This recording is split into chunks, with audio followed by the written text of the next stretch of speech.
The content of the Tandem radio program and website is intended for general information purposes only. It's not designed to provide listeners with specific and personal financial, legal, counseling, professional service, or other advice. The views expressed by show hosts, their guests, and callers are their own and should not be construed in any way as opinions of Tandem Radio or the Bridge FM network. You guide me with your counsel, and afterward you will take me into glory. Psalm 73:24. Good morning, and welcome to Tandem Radio Live. This is the good news on business, here every Saturday morning at 11 a.m. Eastern Standard Time. I'd like to welcome all our guests, not only regionally, but nationally and internationally. Always fun to get your messages on Facebook and your emails and questions about business, because that's what we're all about here on Saturday mornings. The good news on business. And today, as we do each week, we have a guest on today, and our theme of our show is a unique one, elections and business. I know you see so much going on today, especially with the primaries happening and the upcoming elections in this year, which are so critical again, with presidential elections and so forth coming up. But what does that really have to do with your business? And that's the questions we're going to ask today of our guest, one of our favorite guests who's been on several times before, Mary Pat Angelini, who's an Assemblywoman here in New Jersey, and also the Executive Director and CEO of Prevention First, which she'll tell you more about that in a minute. But if you're tuning in for the first time, the goal of our show is to do two things. Number one, show you that in God's Word there's business advice, and He wants to be involved in your business life just like the rest of your life. And there's some good, powerful word there that'll help you with your business. And also to leave you with something that you can use Monday morning when you go to the office, something that will apply to you that's relevant, that will help you in your business life, hopefully on a daily basis. So let's start with the scriptures, as we always do every show. Exodus 18:21, but select capable men from all the people, men who fear God, trustworthy men who hate dishonest gain, and appoint them as officials over thousands, hundreds, fifties, and tens. Nehemiah 2:4-5. The king said to me, what is it you want? Then I prayed to the God of heaven, and I answered the king, if it pleases the king, and if your servant has found favor in his sight, let him send me to the city of Judah, where my ancestors are buried, so that I can rebuild it. And lastly, Romans 13:1, let everyone be subject to the governing authorities, for there is no authority except that which God has established. The authorities that exist have been established by God. And we read those scriptures each week because God puts them on my heart during the week, and sometimes they tie right into the title of our show, and they seem to make sense, and sometimes it's like, how does that tie in? But by the end of the show, God pulls it all together. So we're excited to see how this unravels today. And again, our guest today is Mary Pat Angelini, who's a good friend and an Assemblywoman, now in my district, which I'm excited about. And she's also the Executive Director and CEO of Prevention First. Mary Pat, good morning and welcome. Thank you so much for having me back. Oh, it's always good to have you. And I don't want to keep you long today because it's beautiful weather, so hopefully we'll get right through the show and get some great stuff and then be able to spend a good Saturday afternoon out there. We're going to talk today about elections and business, but let's start with you, Mary Pat. Why don't you tell our audience a little bit about you? Well, where do I begin? How far do we want to go back? How much time do we have? That's your call. Well, thank you again for the opportunity. Well, I got into politics in 2007 was the first time that I decided to run. I live in Ocean Township, have 2 grown children, 3 grandchildren. I'm so amazed whenever you say that you're a grandmother. And my husband is actually just retiring this week really? From a long career in the police. He's a detective sergeant with the prosecutor's office. Oh, I didn't know that. He's got 27 years, and so he's retiring. This Friday is his last day of work. Wow, so, congratulations. Yeah, so we're very excited about that and the new opportunities that are going to be on the horizon. That's great to hear. Now, Prevention First, tell us about that. Sure. Prevention First we are actually celebrating our 45th anniversary this year, 2012. We were started in 1967 by a group of people that wanted to get the word out that there was help available for people that were suffering from alcoholism. Okay. And these were people that they themselves were members of Alcoholics Anonymous, and they wanted to get the word out that there was help available through the 12-step program. And that part of the mission has grown, and we've expanded throughout the decades. And I've been executive director since 1992, and our focus was really more of expanding to look at the issues of addiction in general, addiction, drug addiction as well as alcohol addiction. And we've also expanded into violence prevention, and we do a lot of anti-bullying programs as well. So really, we started in 1967. Of course, I wasn't there. Started in 1967 serving Monmouth, Middlesex, and Ocean counties. Right. And then through the years, each of the respective counties got their own agency similar to ours. And then just in January of 2010, Monmouth County has actually taken over the Ocean County version. So we are now serving Monmouth and Ocean County as well. Your responsibilities have doubled in essence. Right. with no doubling of salary. Oh, okay. Now tell us a little about that. I know we're here to talk about elections and business and so forth, but before we go deeper, I want people to understand that you've only been in politics since 2007. What does the executive director do? Tell me about what your functions are. Sure. Well, very much I run a small business, and I equate that a lot of times. I think folks in the nonprofit world don't see themselves as businesses, and that's exactly that. We run our business just as any other business would. The only difference is any profits that we get go back into promoting our mission, and our mission is keeping kids healthy, safe, and drug-free. So any time that we have any type of a surplus at the end of the year, then we can expand our programs. And so that really is, I have 22 staff, full and part-time, so dealing with issues relating to staffing just as any other business would. I answer to a board of trustees who we meet 6 times a year, and so I'm governed by them. And but basically, as the executive director and CEO, I make the decisions, the tough ones and the not so tough ones. But it's lonely at the top sometimes. I hear you. We hear that all too often, right? Right. So your executive director, your full-time job obviously is running this prevention first, and all of a sudden politics comes into your life. What made you decide to get involved in politics? Well, as they say, timing is everything in life. And in 2007, we had a unique opportunity in District 11 where Senator Joe Kyrillos and Assemblyman Steve Cordemas were retiring. They were not going to be running for re-election. And so that left 2 spots available.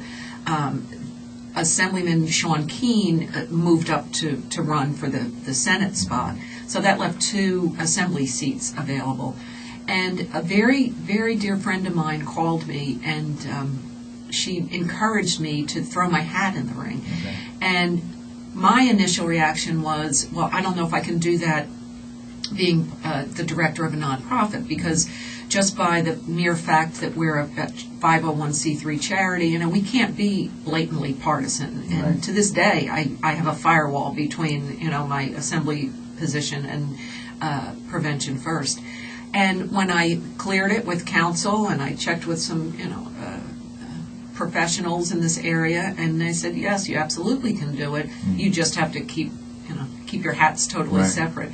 And so that's what happened. I threw my hat in the ring. There were 6 people, 5 other people that also threw their hat in the ring.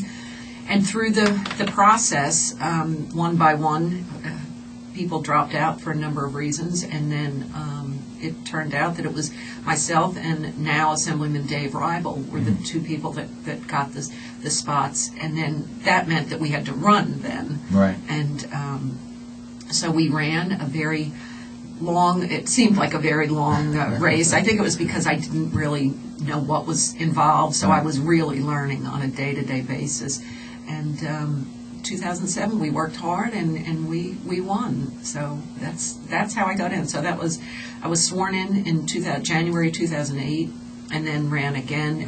The assembly terms are 2 years, so every 2 years we have to run, and then ran again in 2009 and then 2011. So I've been blessed to be elected. There you go. And so you had no prior experience in politics. You just that was your first. No prior experience. I was a self-professed political junkie, though, and was very, very much involved from an advocacy perspective. Right.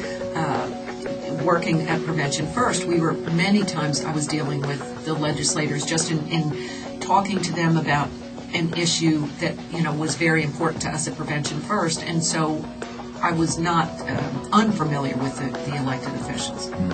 Well, great. Well, that's a good start. We got so much more to dig into, and I appreciate that background because I think the audience really needs to know where you came from and what you've been involved in. So we're here today with Mary Pat Angelini, who's Assemblywoman from New Jersey and also Executive Director and CEO of Prevention First. And you listen to Tandem Radio Live here every Saturday morning at 11 a.m. Eastern Standard Time. We have so much more to cover because our topic today is elections and business. And if you're a business owner, you're going to want to know how the elections could affect you.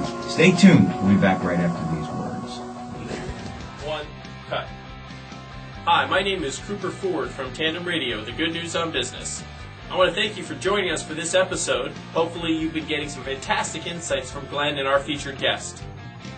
While we're taking this break, I want to introduce you to our website at tandemradio.com, where there's a wealth of information focusing on bringing Christian principles into the business world. First of all, we have some of our other archive shows that are on there where you can see some of our past guests and listen to their shows. Second, we also have Ask Tandem, which is our shorter video segments focusing on specific questions related to faith and the workplace. And finally, we have our sponsors, like-minded businesses and professionals who not only share our mission, but also who want to serve you. So check it all out at tandemradio.com. If you want to get in touch with us, you can also email us at info@tandemradio.com. That's info@tandemradio.com. And we look forward to hearing from you. So thanks again for joining us, and let's get back to Glenn and the show. God bless.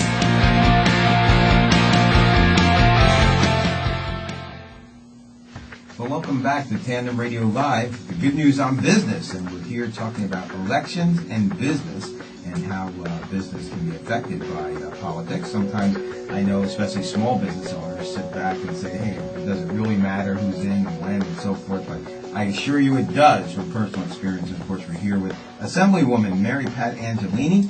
And she also happens to be the Executive Director and CEO of Prevention First. So, Mary Pat, let's get back on talking about the topic of politics. You stepped into politics really with no previous experience other than knowing a little background about politics. And you got involved. So I guess the point is that if a business owner, for example, is interested, technically Assemblywoman, I guess, is considered a part-time position? Right. The New Jersey Legislature, Senate, and Assembly is considered part-time. Okay, even though it looks to me like you're working full-time, working overtime. Feels that way sometimes. I know you're putting a lot more than 40 hours a week into it, that's for sure. And I know that's good for your constituents especially. So you got involved in this. You're able to balance both, right? You're still able to run your full-time job or full-time business and still able to sit on the assembly. And that's effective, so it's good to know. Well, let's talk about this for a second. I think your daughter even got excited about you being in, right, and stepped in? Yes, she actually ran for council in her hometown of Matawan in 2009, and she's currently a councilwoman in Matawan. So yeah, it's ironic that, and my son works in Washington D.C. So there was never politics involved in our family, and now all of a sudden we're surrounded by it. There you go. You got a son on a hill. You got your daughter sitting on council, and you're at assembly. So maybe someday Governor Angelini. I don't know about that. We'll see where that takes us. So let's talk about your perceptions, right? You're a business owner, technically running a business, right? You're not an owner, but running a business, CEO, and you step into politics, right? You have certain concepts, like you mentioned before, you were doing some advocacy work for your group. Mm-hmm. Now you're in the seat. How's your perspectives changed? Well, it's interesting. When I ran the first time, one of my talking points, one of the things that I really thought was a selling point for myself was the fact that being director of a nonprofit, that I could work with both sides of the aisle, because I've had to work with both sides of the aisle. And once I got involved, and I see that, to be honest, the majority of issues are very bipartisan. It's not. I mean, of course, you hear the rhetoric on TV, and you hear all the sound bites, but the majority of discussion. We are on the same page many more times than we're on the opposite page. And so that's something that certainly was I I perceived that it was going to be much more partisan than in actuality it is. Now, in that respect, you brought up a thought. Is the media frustrating for you as a politician? It's extremely frustrating. It is, because, I mean, as you know, you take one little soundbite out of a 15-minute conversation, and then that's what the headline is. Right. And fortunately or unfortunately, then it almost gets you kind of hesitating what you want to say, and that's not a good thing. Right. I don't think anyway. I know you've been misquoted, I'm sure. I know I've even been misquoted, as president of the Business Association. It's amazing. Sometimes I read articles and I say, did I say that? Right. I remember saying that. So the media really stirs the pot a lot. Oh, absolutely. So as a sitting Assemblywoman, how do you see through that? I mean, obviously you have emotions too, and you catch things on TV, and obviously you're probably watching some of the networks to get some of your input, right? Right. Because you can't be everywhere. How do you balance that? Well, you have to, and it sounds like it's such a cliche, but it's true. You have to have thick skin. But I think it's more difficult for family members. Right. I know many times my husband has wanted to, jump through the the radio or the TV.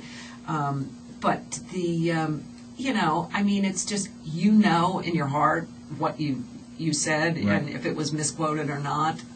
Hopefully, I think there's. If someone's saying something that's about me, I'm thinking that the whole world is watching and listening, and unfortunately, probably a lot of the folks are not tuned in. So there are probably fewer people that are hearing the misquote than you think.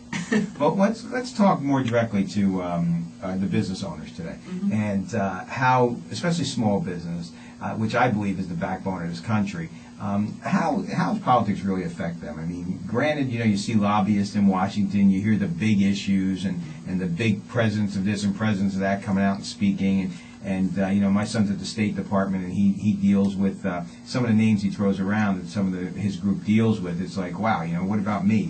What about the little guy? How is the small business owner impacted by, first off, at what you do at the state level, and then maybe you can give me some insights even at the national level?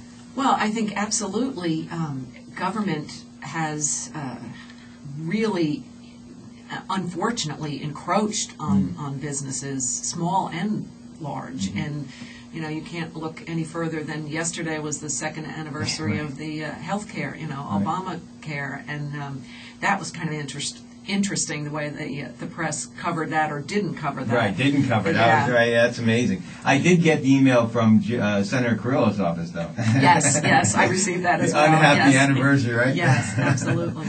So, and that's the other piece of, just from my philosophical point of view, businesses need to be able to go do what they do best.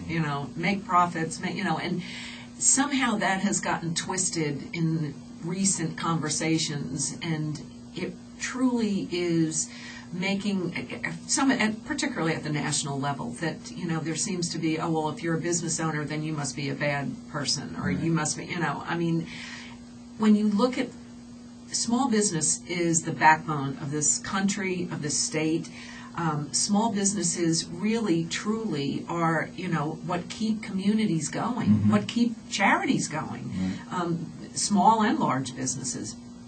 And the more restrictions that we put on businesses, it has a ripple effect that is certainly could be a damaging one to communities, to I mean, businesses employ people, obviously. I mean, I'm not telling you anything you don't know, but it's my goal certainly is to get government out of businesses and let them prosper and enjoy this capitalistic society that we live in. Well, I'm all for that. Hear, hear. But we have to work with politicians. We have to work with government too, and so business owners. I encourage you. You have to dig in and get involved. I mean, the scriptures. One of the scriptures today, Nehemiah, that came to me 2:4-5. What's interesting here is that Nehemiah went to a pagan king, so a king that didn't even believe her, and he went to the king. The king said to me, "What is it you want?" Then I prayed to the God of heaven, and I answered to the king, If it pleases the king, and if your servant has found favor in his sight, let him send me to the city in Judah where my ancestors are buried so that I can rebuild it. Now, the interesting thing about this passage is that Judah was the enemy of this king's forefathers. And his father, or grandfather, actually destroyed Israel, destroyed Jerusalem, tore the walls down, was the guy who wiped the city out. And yet, here, this king gave all the money and all the everything he needed to go back and rebuild the walls of the city. So here was a king who you would have never thought would be somebody in politics, in control. In this case, let's say politics as an analogy. And yet, this guy who was a believer was able to get something that you would never think that king would ever give him out of that king. So God can use anybody, as it says in the other statement that God is the one who ordains the people who are in control or in seats of power, and we have to work with them. So with that in mind, I mean, it kind of brings me to that bipartisan concept that you had. You know, you came in looking at certain things, thinking, well, it has to be this way, and then there's certain things that have to be that way.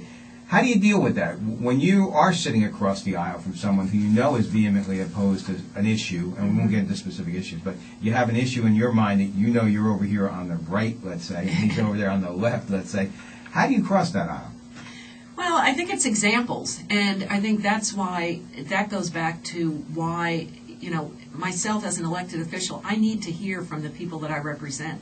In this case, you know, if we're talking businesses, you know, people come up with well-intentioned laws or ideas for laws, pieces of legislation, and, you know, some of the things may just sound like a wonderful idea, but when you look at the reality and you look at the reality of implementing them, that's when it could be very onerous for a business. And that's why it's very important for businesses to be in touch with their elected officials.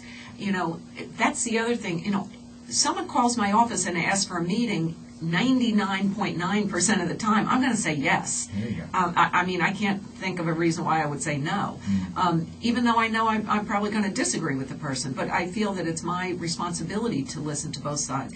So for businesses, particularly, and I know this Governor Christie, has certainly done a wonderful job in trying to cut through the red tape through the Lieutenant Governor's office. That's been a real priority, but businesses really truly need to connect with their elected officials at the state level and let them know why these particular laws need to be repealed or why any pending law needs to be, you know, voted down. We truly do depend on input, from our local constituents, businesses. And again, at the state level too, there are many chambers of commerce, the business associations, working together.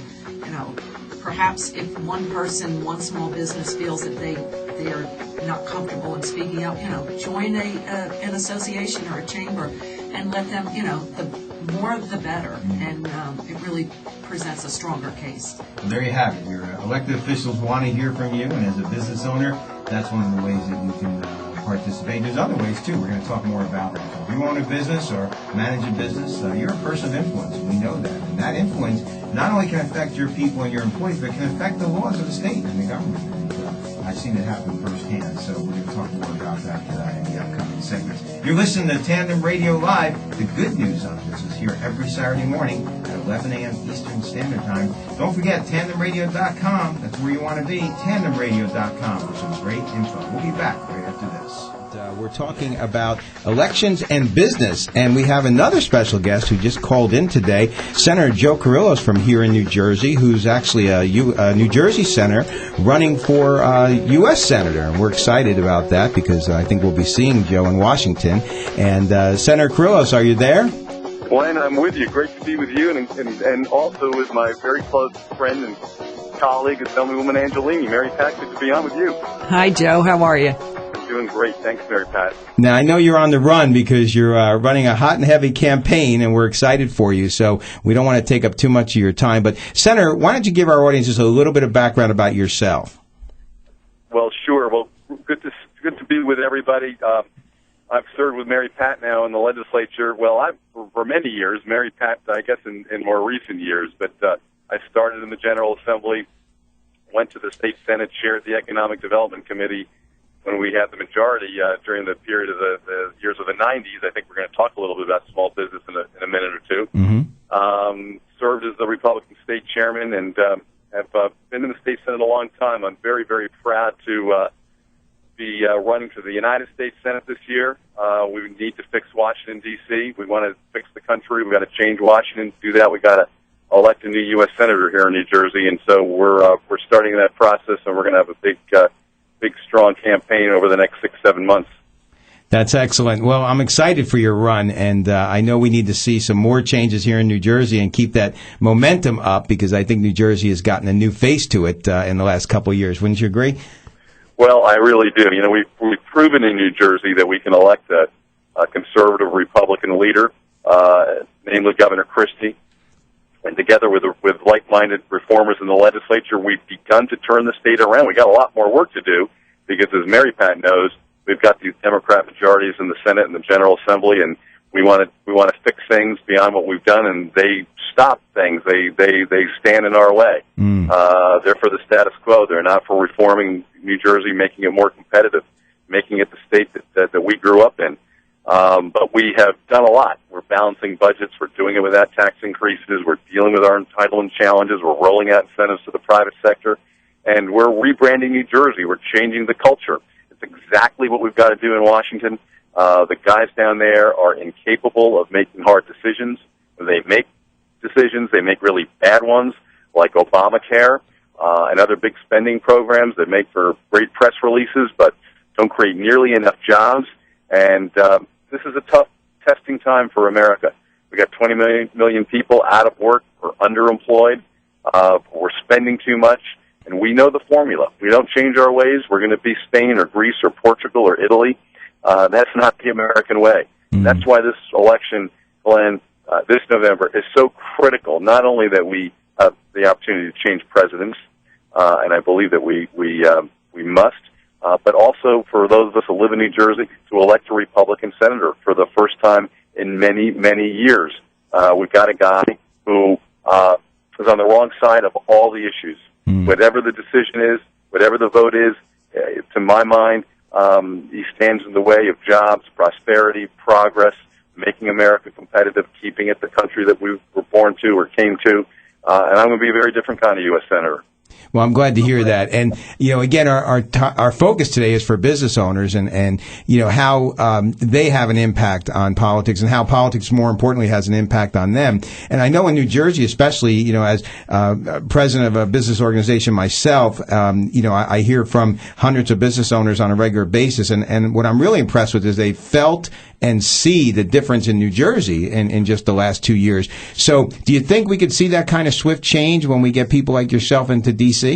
Well, I think the private sector, small businesses and big businesses alike, need certainty. We need to know that there's a new leadership team in Washington. I think just the mere election of Governor Christie gave people hope, some confidence. We followed it up with some concrete actions.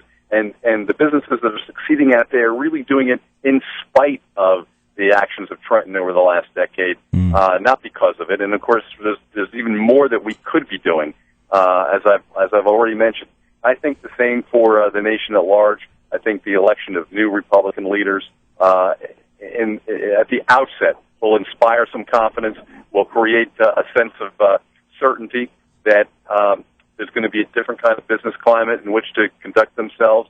But we'll have to quickly follow up with real decisions, with real actions, dealing with the debt crisis, dealing with taxes, dealing with spending, dealing with Obamacare, to keep that confidence going. We all know that there are companies not making employment decisions, deciding not to hire that next guy because they just don't know what the future is going to look like, and that hurts all of us. It hurts America in ways that we all know, we all feel. Well, let's ask this, if I could, from a business owner's perspective. Obviously business owners should get out there and vote, and they're people of influence. They talk to people. They know people. How do they impact D.C.? How does a small business owner have an impact on what goes on in government? Well, listen, first of all patriotic Americans need to get out there and vote. And so that's the least we should demand of the citizens of our great country. So anybody who's 18 years old and up, have to go vote. Who we elect matters. Leadership matters, and we know because we've seen it here in New Jersey. When we elect a different leadership set, have a new governor, it makes a demonstrable difference. And you do it year after year over time. It's going to make a difference. So we've got to do that for our national elections this year. People have to vote. Now, you got some small business people listening. You've got leaders in the community, in the listening audience, people that employ folks, people that are raising families, that are leaders in their community. They it seems to me, have a disproportionate responsibility to not only vote, but to recruit people, get other people registered, signed up to vote, contribute to campaigns when and if they can, be active and engaged in our civic life. And so not everybody can do it, especially business people. They're not full-time political folks. They're not like certain public labor union leaders, trial lawyers, others that are full-time political process folks. They're running businesses. They're raising families. I get that. But to the degree they can, let's provide some leadership so that we can help great candidates like Assemblywoman Angelini when she's up again next year, and hopefully those that want to rally to my side, aid me in my efforts for me, for whoever our presidential nominee is, and for candidates for local and county office as well. Well, I just want to encourage business owners, too, that you mentioned participate in fundraisers and so forth when you can, where you can. I'll tell you, from a business owner's perspective, for example, I was at your event at the PNC recently where the governor spoke and you spoke, obviously, and it was a great turnout. But it's important for business owners to go to events like that, not just from the fundraising aspect, but from the aspect of being around like-minded people, from the aspect of maybe even making new business contacts. I know I met a lot of people there that were just excellent quality people that I would have met probably in other arenas, and it was a great opportunity for networking from my standpoint, but also at the same time we could hear our beliefs being manifested in people like yourself and able to support you. So I thank you for having those types of events. Glenn, I appreciate your being there, for your help, your support for that event. It was a great event. We had over 600 people, and you're quite right. It was a great party of sorts, certainly a great networking opportunity, and the governor was fantastic as always, and it was successful, in every way, and certainly financially. So we're more of them. There's going to be more of an opportunity for people to help. I encourage folks to get involved. This is our country. We know what's at stake. Nobody to blame but ourselves. Well, by the way, Senator, real quick, because I know you're on the run and you're between events. I'm on the run, and as you know, and Mary Pat knows, I'm in between Republican county conventions this morning. We just appeared in Union County, and we've just pulled up now to a school in East Brunswick for the Middlesex County Convention, and we're going to go in there and hopefully get the endorsement of Middlesex Republicans. So great. I appreciate everything. Can we have your website real quick before you go, Senator? Glenn, I would love to tell everybody that our website is joekyrillos.com, joekyrillos.com, and we've got some good videos up there already, some information. You can sign up for email alerts, and I ask all your listeners to look at me, consider me, and if you think we can do differently and better, to join me in this mission. For sure, and we'll have a link to that on our website as well. Senator, thank you for calling in. We appreciate it, and hope to have you on the show one day soon. Glenn and Assemblywoman, thank you so very much. Thanks, Joe. All right. Well, you're listening to Tandem Radio Live. That was Senator Joe Kyrillos for New Jersey State Senate, running for U.S. Senator, and hopefully we'll see him in a seat in D.C. And I know, Mary Pat, you mentioned to me that Joe's wife played a special role in your career. Right. When, I told the story of a good friend of mine called and encouraged me to toss my hat in the ring. That good friend was Joe's wife, Susan, who's a dear friend of mine.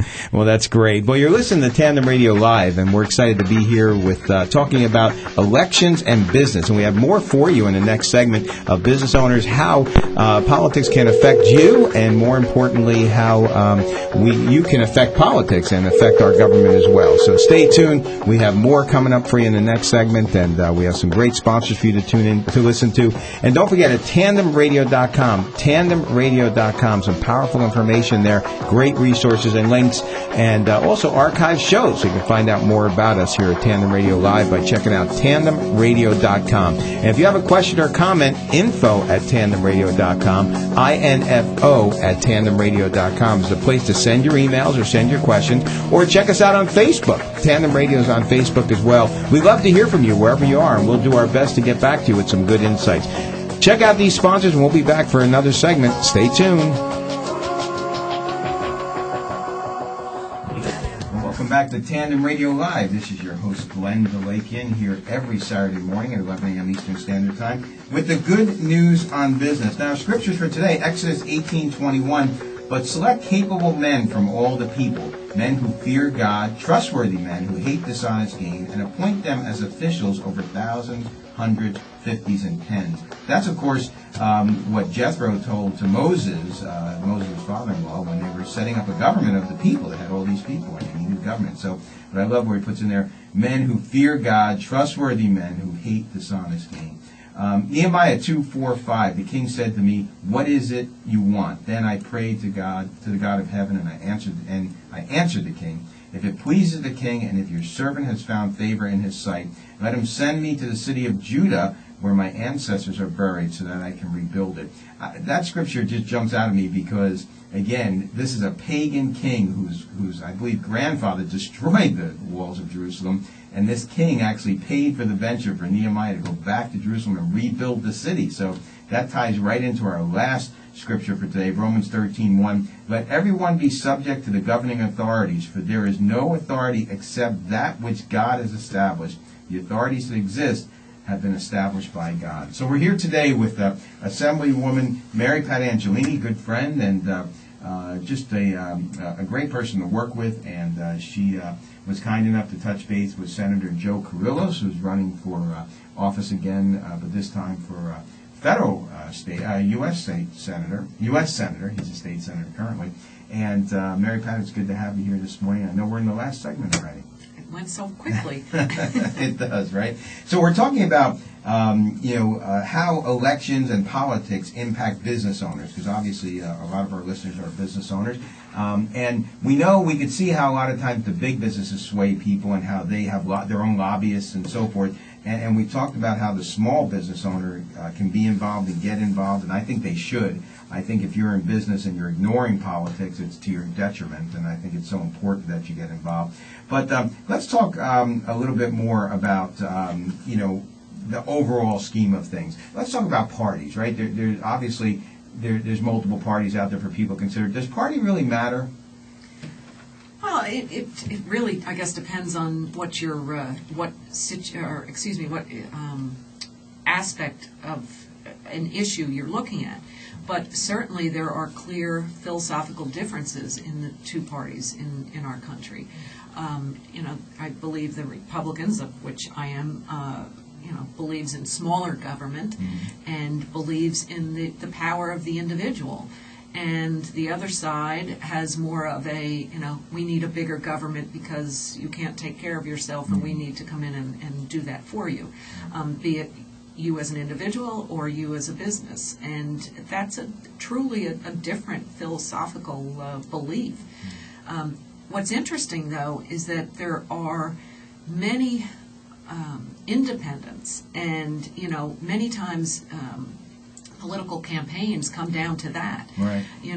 Particularly when you look at most diehard Republicans are going to only vote for a Republican. Most diehard Democrats are you've got them on either extreme, but then you've got the middle. Right. And I do think that there are I dare say the majority of folks that really could sway an election are somewhere in the middle there. Right. So a lot of times you have to target those people in order to make sure that they're the ones coming one way or the other in order to win an election. So, and I tend to agree with you on the philosophy of the party matters, because I know sometimes I see people voting and saying, why vote the person, not the party? And in theory, that sounds good. But sometimes I run into an issue because, obviously, even if the person's a stellar person, if they're in a certain party, their bent is going to be in that direction. So if you have some beliefs, I'm always shocked sometimes, people whose beliefs are diametrically opposed to the party they vote for. And I sit there going, how do you do that? I just never understood that. But that's interesting. Let's talk about, the stage that's on today at a national level, right? Obviously, there's a presidential election coming up. There's a lot of talk about this, that, and the other thing. And right now, we're in the throes of a very, let's say, arduous primary with the Republicans currently. Obviously, there's no need for a primary for Democrats this year. What do you think of this ongoing primary? First off, is this unusual? Well, they keep reminding us that the Democratic primary was not decided until, Hillary didn't drop out until June. Right. This particular time, though, it seems like it's a much more protracted primary. Primaries are, you've got two different philosophies. The primaries are good because it gets, makes the candidate stronger by the time, the person is selected. I just obviously hate the, the back and forth, and it's just, I don't like it personally. I have come out publicly in support of Governor Romney, and but it's just, I don't like to see it, particularly when it's my own party. Each of the candidates have really, great aspects to what they believe in, but it's just, when you look at the big picture, the bottom line is, and I'm speaking personally, but the bottom line is I feel that there needs to be a change at the presidential level this year. And so I think we can't lose sight of that fact, and that's where we have to keep our eye on the ball there. Do you think that people get to know the candidates better in a longer primary? Yes, probably. Just naturally, just by the sheer exposure. I think you definitely see that. Yeah, sure. And, relative to that, you obviously touched on it. Any other thoughts or comments on the big picture? We obviously have a presidential race coming this year, and there's been some, I think, major setbacks for business owners. And I'll give you an example. And again, this is my opinion, but it's my show. I'm hiring people. I think I mentioned to you right now, one of my companies is expanding, and one of the issues I concern myself with is Obamacare. And the thing I really concern myself with is not knowing, So how do I project out for, I'm not asking you the question, but how do I project out as a business owner in the next 5 years, Because obviously if I'm going to hire an employee, I don't want to hire him for 6 months. I want to hire somebody preferably for life, right, for a long term. So how do I know how I'm going to support those individuals over the next 5 years with something like Obamacare looming over my head? And, no matter, even if I take the time, which would destroy my business, even if I take the time to read the law, right, it would take me so long. But, I could never know the burdens that to bear, and then I'd have to deal with the issues on the back end. So, I could find myself in a real pinch if I go and hire 5 new people and not know my responsibility. Absolutely. And and Senator Kyrillos touched on this, it's the uncertainty that is so bothersome to employees, to business owners. And that's why you see a lot of businesses are truly hesitant on expanding their businesses. When you look at this looming new policy that is truly going to affect everyone. That's why next week it's going to be very, very interesting to watch the Supreme Court hearings on this issue. But that's a major philosophical difference right there. Right. And when you look at again, just the uncertainty that is very, very bothersome to businesses. And again, that has a ripple effect. Right. So when businesses are uncertain, then they're going to hold on to their revenues. They're not going to expand. So then those revenues are not going to be shared with the local charities, with their communities, so it truly does have a ripple effect. And when you look at this president's election, or this presidency, I'm sorry, not this presidency, but the election, the presidential election, it is so important for people to get out and vote. And one of my biggest frustrations is when I talk to people and they will be the loudest opponent and then come to find out that they don't vote. They don't bother to vote. Right. And I think when you look at the men and women that have died for our freedoms, to think that you cannot take 5 minutes out of your day to vote, that's just a sad situation. But and that's something that I certainly have tried to instill in the young people that I talk to my own children, to my grandchildren, how important it is.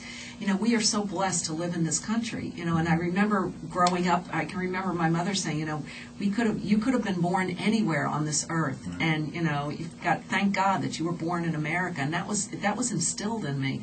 And it truly is an honor and a privilege to be part of the political process as I sit here today, but I always was involved with at least voting, and so I urge anyone to, to talk to your friends, your neighbors, your colleagues, and, tell them to vote. If they're not registered to vote, it's very easy to do. Anyone could call my legislative office and get information on that as well. And it's easy to do whether you're in the state or not. I'm always amazed how easy they make absentee ballots and things of that nature. So wherever you are, no excuse. There's no excuse. You could definitely vote. Well, on that note, it's a great note to wrap the show up on.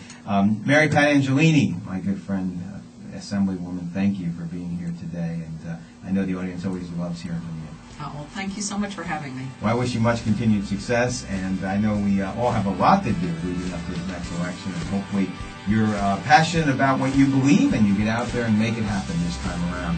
And you're listening to Tandem Radio Live. TandemRadio.com is the place you want to be. Make sure you check it out. Send your question to info@TandemRadio.com. That's info@TandemRadio.com. You'll find a lot of information there, and you'll be able to send us your questions, and we'll help you the best we can with your business. Check out our website, check out our Facebook, and just dig in because there's plenty there for your business. We'll see you next week. You've been listening to The Good News on Business, a Tandem Radio live broadcast heard here on the Bridge FM radio network and streaming at tandemradio.com. Don't forget to join us every Saturday at 11 a.m. to 12 noon Eastern Standard Time, and call us and email us with your questions, because we'd love to hear from you. You can also visit our website for the latest blogs from Peter and Glenn, along with other information about upcoming guests, events, and business opportunities. I'm Kevin Reeves, and from everyone at Tandem Radio, we hope that you have a blessed week, and remember, walk with the Lord every day, in every way.